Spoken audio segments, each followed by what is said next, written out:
Today I'll be working on this crack at the base of the toe rail, and it looks like a little bit of water might be getting in here, right at the end here, and then the crack continues, and there's this little dent as well. And so I'm going to grind it out and fill it, and then gel coat on top of it. As you can see, I've ground it out, both spots, the longer crack and this little spot. And it's kind of like dental surgery. Like, I've never filled a cavity, but I feel like that's what it's kind of like. You want to grind it out and get as deep as you can on that crack without going too far.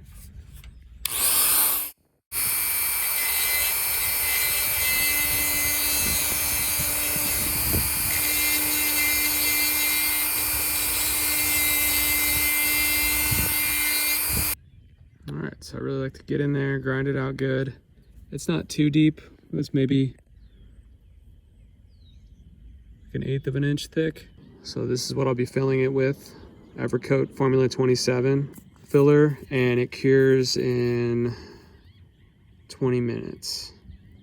So it's really fast acting. You gotta work quick. I had to work super quickly. It's already starting to cure a little. Just gets thick super quick. Yeah, so you just stop fussing with it. It's okay to have more than less. So that'll just sand down. I'm gonna pull off this tape right now. Okay, just pulled off the tape, and you can see how there's quite a bit extra on there. That's fine. It's gonna cure really quick, and then I'll be able to sand it down. Okay, you can see I've finished sanding.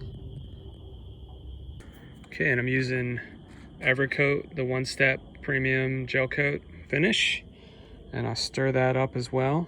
I'll use this to seal my companionway hatch and the repair at the bow, and it worked really well. So just mix this up, and then we'll add the hardener. Okay, here's the hardener, 12 drops per ounce.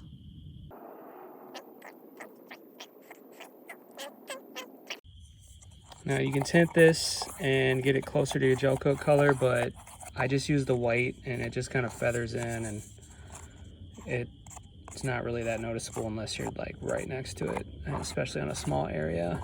I don't worry about it too much. I'm gonna come back with acetone and just wipe this down really good. All right, and then I'm gonna just paint it on there.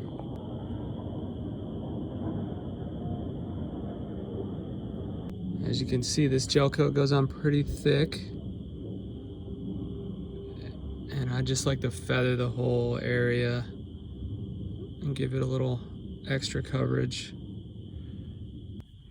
It's okay if there's some brush marks in there. They'll thin out, and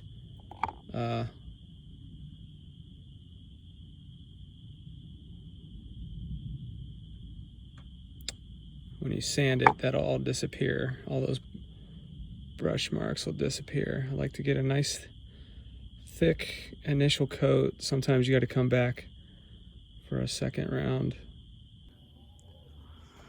So here it is. I'm gonna just let it sit overnight and cure. This stuff will cure in 2 hours, but that'll be too late.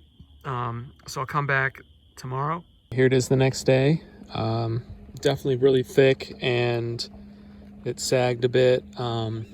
I think it'll be fine. I'm gonna just have to do a little more sanding. So I'll sand this down and get it smooth and see how it looks. All right, here it is. I went a little too far sanding on that section. Sometimes you just gotta put on multiple coats to get a nice coverage, but it looks pretty good. There's a little hole there, a little hole there. But it's just on this little corner, you know, and when you back up, you know, from here, it looks pretty dang good.